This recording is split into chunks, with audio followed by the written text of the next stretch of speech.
Hi, friends. Logan Clements here with the Better Events podcast. And in this week's episode, I am joined by a new guest co host for the next couple of episodes, Lee Gimpel. And we are going to be talking about the peaks and leaks in your event agenda. Think of this as a consultation with two folks who are very passionate about event engagement and just how to make the most of your attendee experience. And we're going to point out some things you might not be thinking about when it comes to your event agenda. And this applies to you whether you're doing a conference or even a shorter, just like several hour session. There are some strategies we talk about that you can apply to your next event. So without further ado, let's get into the episode.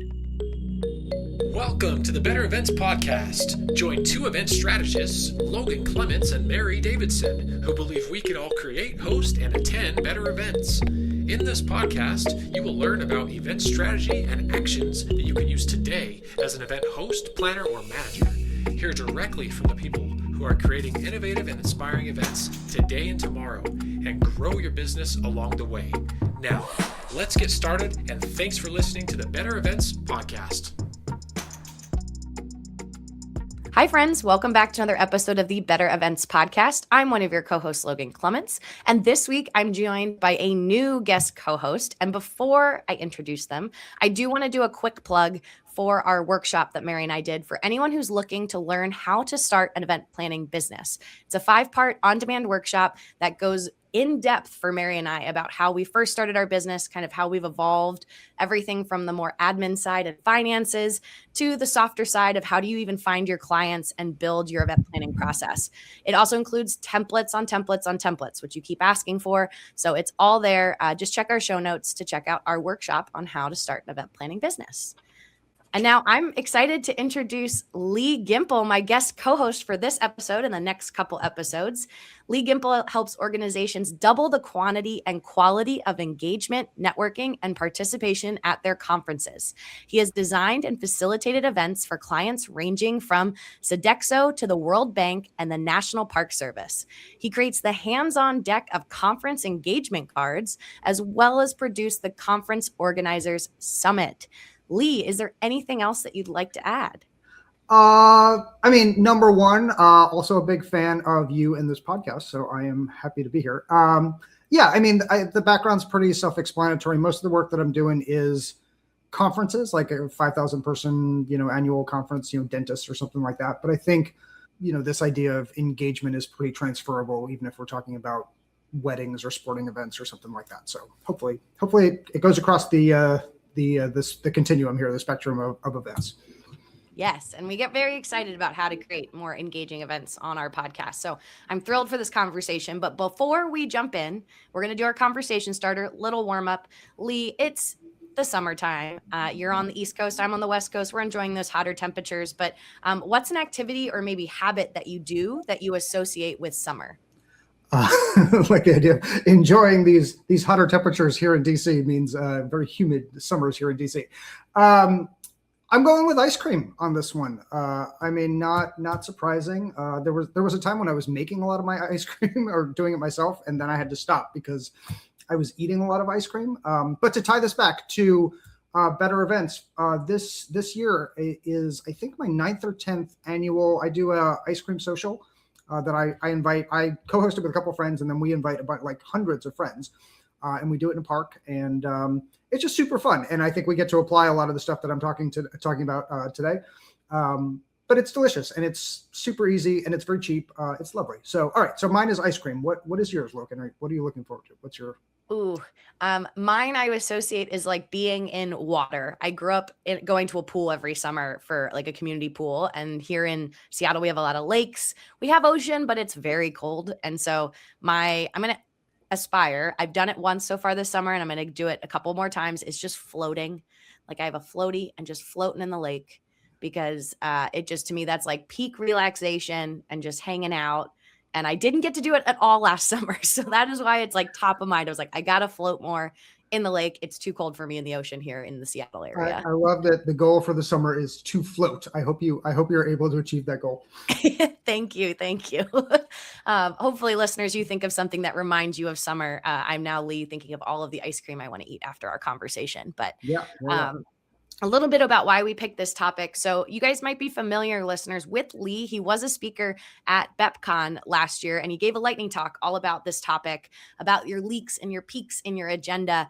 And I just knew we had to have him back and kind of expand on that, because lightning talk, we only gave you, I think, Lee, like 8 minutes. So now you're going to have a lot more time to be able to unpack some of these pieces. I also feel like events can be made or broken by your agenda, and that's kind of frustrating to feel as an event organizer, even a planner. As I show call, I show up and sometimes can't make these adjustments. I just have to live with it. So let's get into it. We like to start broad. So Lee, how do you define an event agenda? Yeah, I mean, I think it's as simple as saying it's the time, like what happens and when it's happening. And I, in this case, often use schedule and agenda somewhat interchangeably, even if they're not necessarily the same thing. To me, I would just say there's maybe sort of like 3 documents that float out there. One is, here's what the public sees, our attendees see an agenda that's usually pretty broad. It's like 9 o'clock, welcome, 10 o'clock, breakouts or something like that. But in building it, usually it's a more detailed document that's not quite a run of show, but like when I'm working with a client, it'll say, 9 o'clock, welcome, but we'll probably break that into, 5 segments of 4 minutes or something like that. And we'll add stuff in there. So usually that level of detail is just way beyond what attendees need. But I think of it as, that whole what they see, but also I think as a strategic document of what the heck is happening and why is it happening. And let's not just recycle the same agendas year after year after year for 20 straight years and assume that they're always correct. So that's my take. And hot take. Yeah. Stop doing the same event from the 1980s. It probably wasn't the right event then. It's probably not the right event today. So that's my take on what, I mean, is when you think of an agenda, is that the same thing to you? Yeah, I'm glad you mentioned them being used interchangeably, because I do see that, like agenda, schedule. I do unfortunately hear some clients call what you just described as a run a show. And I'm always like, that's the broad strokes run a show, not what I can use like from a production basis where I'm breaking it down minute by minute or even second by second. So and I guess I would just challenge a listener, if you're like, I don't do conferences, I do a gala or an evening event, you still have an agenda. As you just mentioned, Lee, like there are still, I just say it's your big beats, your big elements that are happening, that just your broad stroke schedule or agenda that helps you see what's happening when. Because I think that while a run a show that's super detailed is really important, you don't want to start that until you have the broad strokes. And then to your point, that's what you're really sending to attendees. They don't need to be overwhelmed with every detail.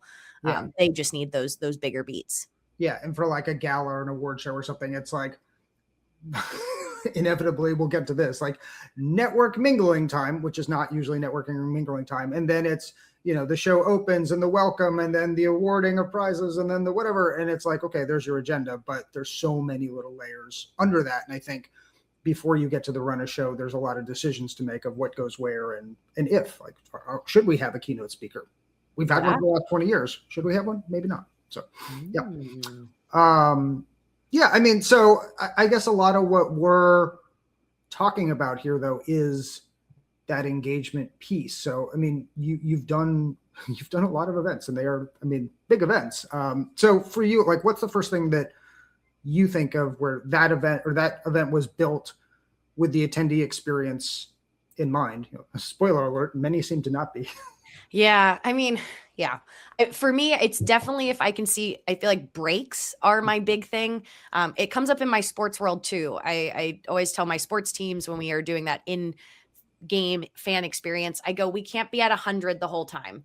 Fans will get tired. I would get tired. We have to have these, I mean, we're talking about leaks and peaks, but I'm like, you do have to have like the peaks and valleys of just energy, not necessarily bad quality, but just lower energy things to match so we can get people high energy.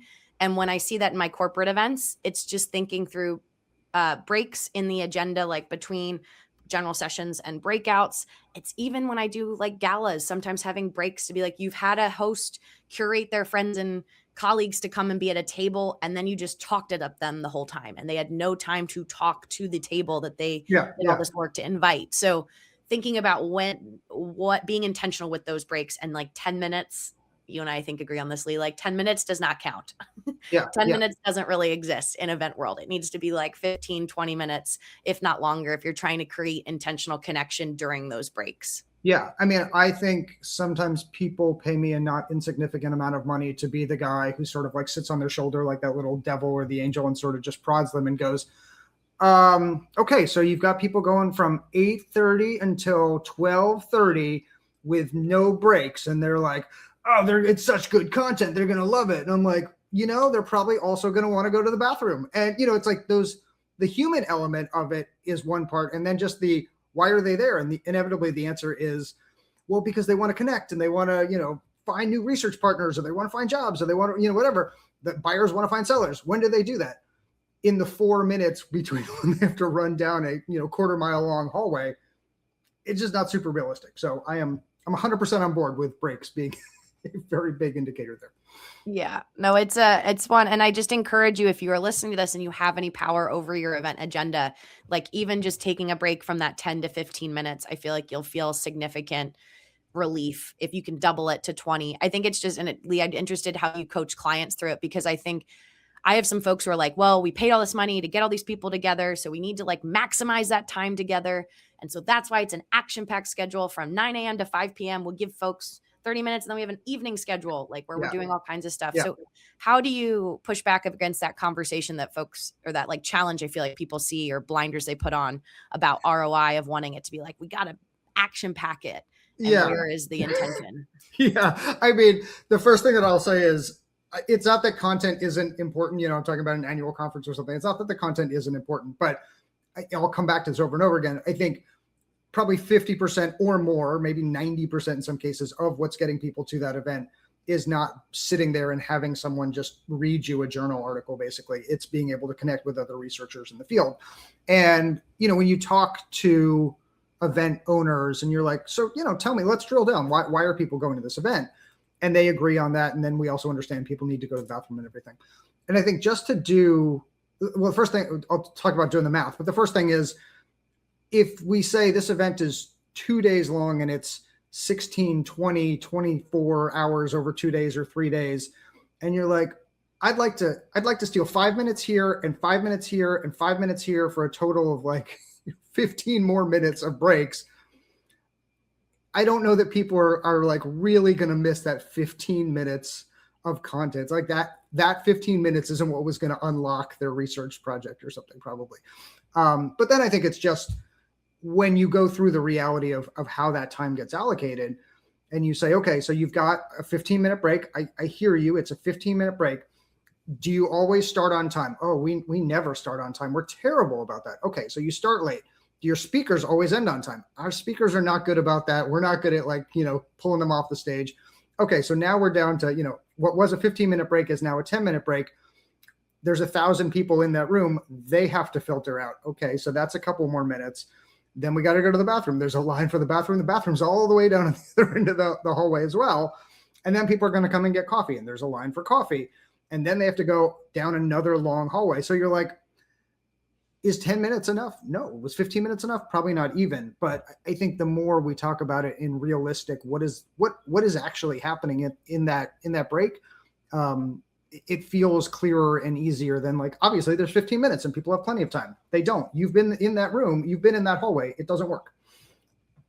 Oh, yeah. If only so many people could time themselves walking with purpose from one space to another, and realizing that alone, how much time that takes.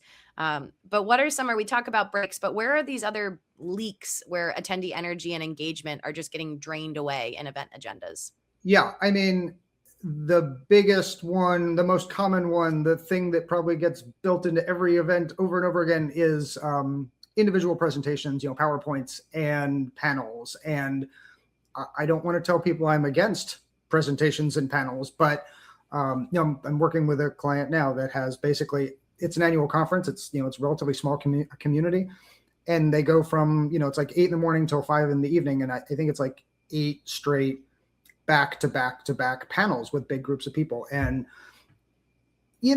panels are fine. They can be good. They're often mediocre. But in all those cases, there's very little engagement. I dare say there's almost no engagement in terms of the audience. You're listening. And maybe the audience, there's, 500 people in the audience. Each one of those people has 20 years of experience. That's 1,000 years of experience in the audience. and the people on stage each have 20 years of experience, and there's maybe 50, 60 years of experience up there. So I think there's a lot of people that sit patiently through 5 minutes of the panel, and they're like, huh, interesting. And then they're like, well, what about this? And I already know that, and I've been in the field for 20 years, and why are we talking about that still? And I think just this idea of how do we engage people, not just for that 1 hour, but for the full day. So that to me is a really easy one. And unfortunately, it's the thing that we build conferences around. Instead of saying it's going to be a special speaker or a special panel, we just say the default is we have to just find speakers and find panels and just fill that up. But then, so that would be the big obvious one. When I'm working with clients and we're talking about peaks and leaks, it's a pretty easy experience or a pretty easy activity to go through and say, well, let's do the journey map of the attendee arriving at the conference. And this is what we were talking about in my lightning talk. I was trying to do this in 8 minutes, but you show up as an attendee. Maybe you're by yourself. Maybe it's your first time there, or maybe you're young or new in the field, and you arrive at this big convention center, and maybe there's a bunch of other stuff happening and the signage isn't great. And then you finally make your way to this, to your event, and you just stand in this long snaking line and no one's talking to you, and you're just sitting there on your phone and everyone else is on their phone. And then you get up and there's an intern or a temp or somebody who's like, what's your last name? And you tell them, and they filter through and they give you a packet, and then they tell you to go over and you go to the quote unquote, networking breakfast. And it's not really a networking breakfast. It's just a couple of people sitting by themselves, scrolling their phones, and the people who know each other are sitting together. And then you go and, you move into the plenary room and you're talked at for 30 minutes by the president and then a keynote. And, it's just that energy that you started with at 8 a.m. when you woke up or whatever has dissipated quite a bit. I think by the time you get to lunch and you're just feeling like, I've basically been watching bad TV. It doesn't really feel like I need to be here. No one's even noticed me or spoken to me. Doesn't feel great. And I think there's just a lot of that happens, but it's also pretty easy to fix. Why do you think that's not happening then? Why aren't organizers fixing if some of this stuff is so easy to adjust? Inertia. Question, I know. They're not listening to this show. Come on. I think it's inertia. I think a lot of folks have not seen anything that's all that different, right? We mostly go to the same conferences that mostly look the same, and we mostly put on conferences that mostly look the same. And if you could, you close your eyes and you can imagine what happens at 9 o'clock and 10 o'clock and 11 o'clock, and we know when the breakouts are, and we know when the 10-minute coffee break is and all that stuff. But yeah, I think it's a question of you haven't seen something different. And to that extent, I would say, well, I'll ask you, Logan, what if you think about an event that you've been to that's been great, not necessarily a conference, but sporting event, a wedding, I don't know, something like that. What comes to mind for you that's great? Like what great is maybe a high bar, but like a really good event that you went to that was good. Yeah. I mean, I love a surprise and delight. I mean, it's one of those, to your point of like Lee, you say you can close your eyes and you can know exactly how an event is going to happen. And I laugh when I go to like really great weddings or something like that. It's like, I'm not talking about the event chick and the dinner that you probably spent so much time over. It's like the surprise pizza you brought in at 11 p.m. or, and like what I do with game presentation and sports, it's always like people love the unexpected new game you're trying, or the new thing you try is like what people get excited about. But to your, like the question of why I don't think people are doing this is because it just feels like it's just easier to rinse and repeat what gets okay reviews than to try something new and risk it not hitting and not doing well. But also I'm like, the risk is much lower than I think people think. Because a lot of people are usually open to like, let's like, oh, that was something different. Did I love it? I don't know. It was just different. Yeah.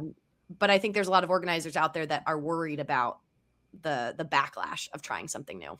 Yeah. And I think like here, where this is the video component, but I will describe it for the podcast, the audio. So like I am holding in my hand here a big old notebook, like sort of the Bible of run this event. Here's all the cues. Here's all the to-dos. Here's a year of stuff to do. And I think there's a part where like we just don't critically say this event's been going for 20 years. I'm the third person to run this event. I've been hired on to follow someone else. They built it. My job is to go and execute it. And I think just that moment of like, can you push back and say, we always get a keynote, and that keynote is always an actor or a celebrity. Do we need a keynote? Do we need an actor? Do we need a celebrity? And I think if we're saying engagement is a really big piece of what we're doing, is it not a question of, I have 7 panels, I need to find 3 or 4 or 5 times, 7 to fill all those panel slots? Or do I push back and say, maybe we don't need all these panels. Maybe we need to do something different. And I love your example of the surprise and delight. There's very little surprise and delight that comes out of, it's the same conference. I've been to the same conference 10 years in a row, different people on stage, same darn agenda every single year. We never get special cookies. We never get delivery pizza. And I think it's pretty easy to deliver content, right? Like, you just set up the video feed, send it to people in their PJs. We learned this during COVID. But why do I go to Vegas? Why do I go to Chicago? Why do I show up at this thing? I think it's for those moments. Or I met so-and-so in the hall and that person changed the direction of my life or my career, is quite different than, I went, people told me things that I could have just gotten a memo about. I don't know. Yeah. No, and we have one of our top listened to episodes on this podcast is I think it's like episode 2, talking about your event North Star and like your why. And that is something that I don't often as a show caller have power over the agenda, apart from, to your point, sometimes I can steal 5 minutes here, 5 minutes there. But in terms of like overhauling how a session is designed or anything like that, I don't always have the privilege of doing that, but I just coach when I can. I coach clients of like, go back to your why. Is whatever you're doing attached to the why of this event, the purpose of the event? And also, like, anecdotally, what are attendees talking about post-event? What stuck with them? Because as an organizer or a planner, you're so in the weeds that what you thought was maybe the highlight, to your point, like that big keynote speaker, was that what did it? Or was it the offsite activity that you did later that night? That's what really stuck with people. And maybe you don't need that key, like in terms of budget, especially with everything getting more expensive as it seems to be every year. I'm always like, what did they talk about? Did they talk about this? Like, you can do a really big fancy keynote, but if no one's talking about it, is that where your resources should go versus going into a dinner or something like that? And that's one that I just constantly feel like I keep bringing up to folks about how they can adjust. Another thing I thought was interesting, just and we're going to talk more about alternative session details in another episode. But I had a client who their goal of the session was to engage. It was an internal event, sales kickoff. Their goal was to engage their employees to feel incentivized to try out new tech tools. And so in the past, they'd had tech people come up on stage and just give a demo or talk through screenshots. And they would do that and then tell people, hey, come meet with us on the expo floor tomorrow and like check out the tools.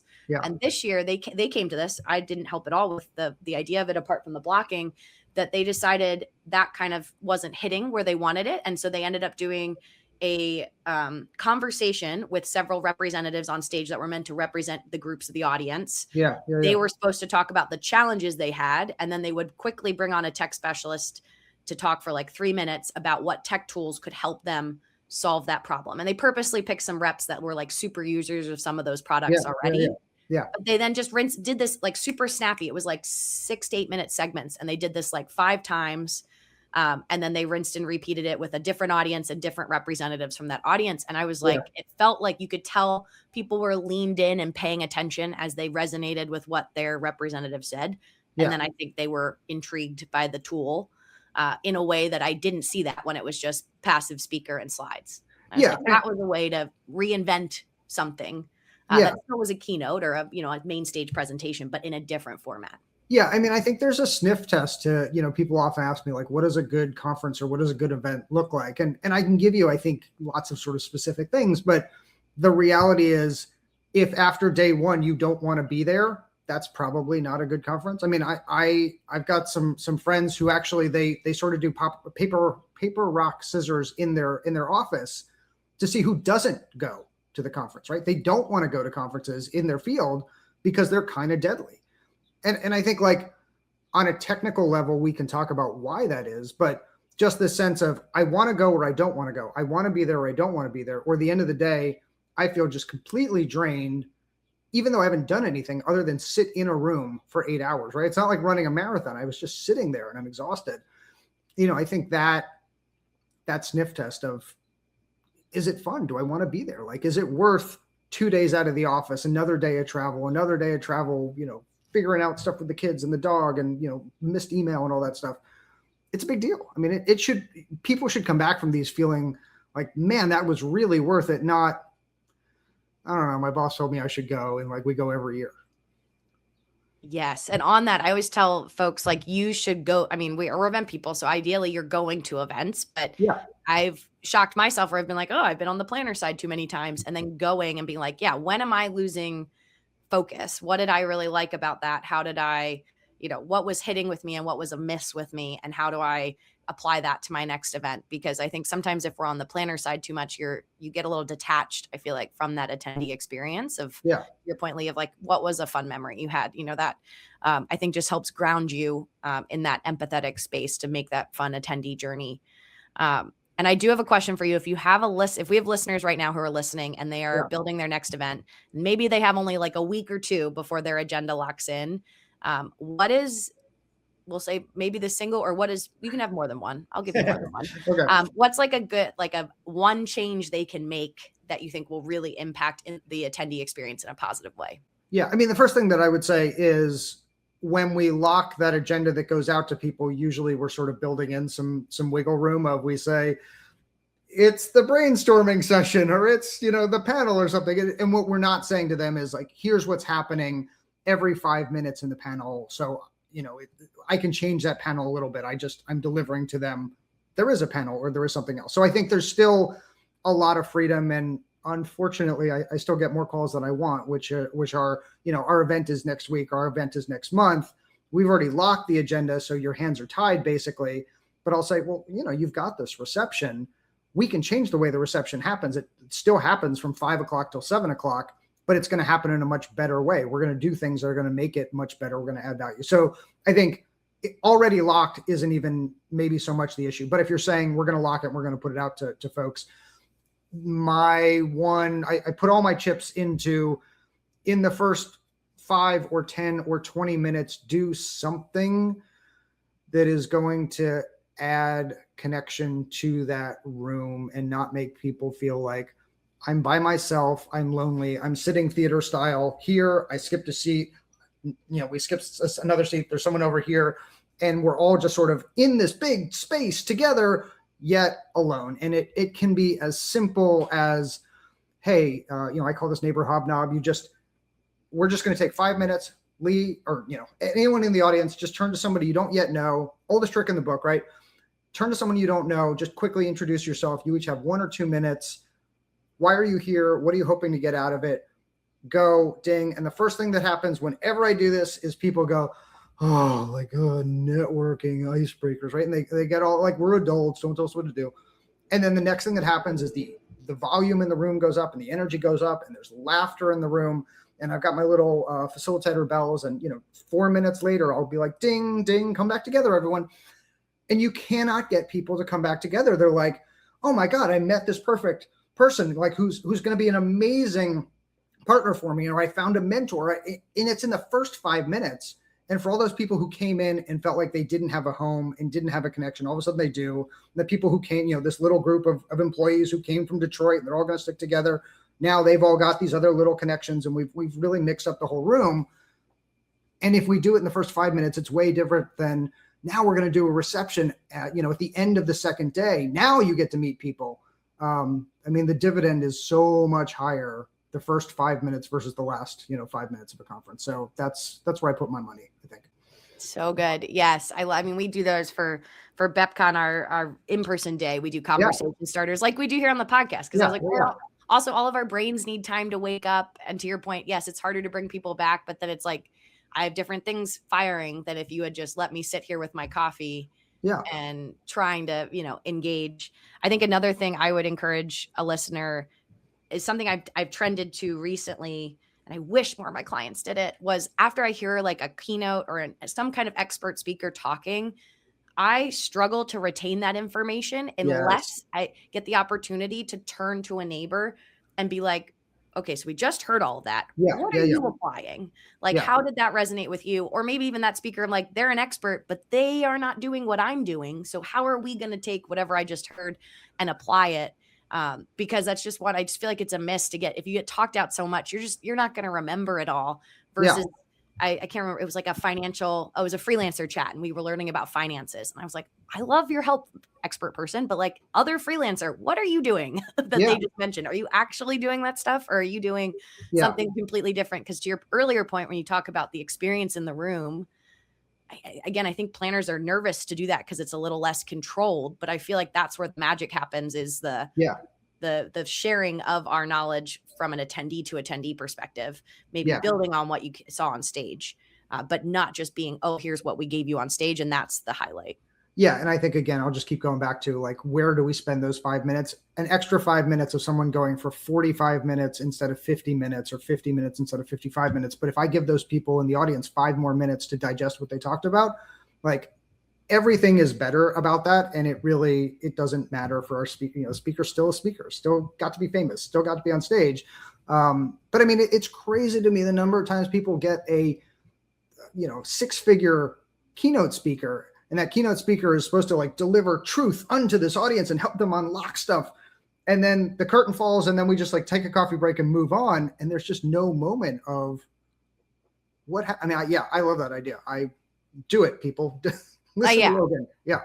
Well, and breaks. I mean, I feel like we could keep going on with this conversation. I'm excited for our episode coming out in 2 weeks, where we're going to talk about some alternative session designs. And I know you made some interactive cards that we want to explore. But before we wrap up this episode, do you have anything else you want to add to our conversation today? I have so many thoughts.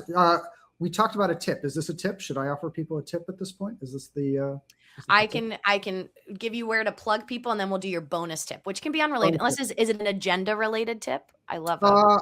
It's not an agenda related tip. All right, let's save it for the bonus tip. Before we let you go, then where can listeners learn more about what you do and connect with you? I'm gonna just keep it simple. It's the website. It's bettermeetings.expert. And I don't know. I'm around on LinkedIn and stuff too, but I feel like the website is so much easier. Everything's right there. You don't have to go hunting through all the social media posts and everything. So yeah. Amazing. We'll have that link in the show notes, listeners. You can connect with Lee. And that does bring us to our bonus tip. So Lee, take it away. I heard this was coming, so I did think about it. I think a lot of what we do is quite active in events. We're moving things around the agenda and, there's a lot of production stuff happening. I would say probably the biggest return on investment to me in terms of engagement is this stupid little thing that we all wear around our neck and the name badges. And you'll see, actually, if you're on the video side, you can see I have bunches of them over here. Most of them I just don't like. They don't work well. And we just do so many things wrong with name tags when we could do so many things right with them. And to me, like the single easiest win is to put something on there that's going to start a conversation. And that's not usually your title. It's almost never, your organization, especially if your organization is like an association. It's just a bunch of letters there and no one knows what they are. But I am not the first one to think about this. The TED conferences have done a nice job with it. Like lots of organizations do this, but my name, here's Lee. And then what's a question that you have, or what's something you want to talk about, or how can you help someone, or what are you looking for? What help do you need?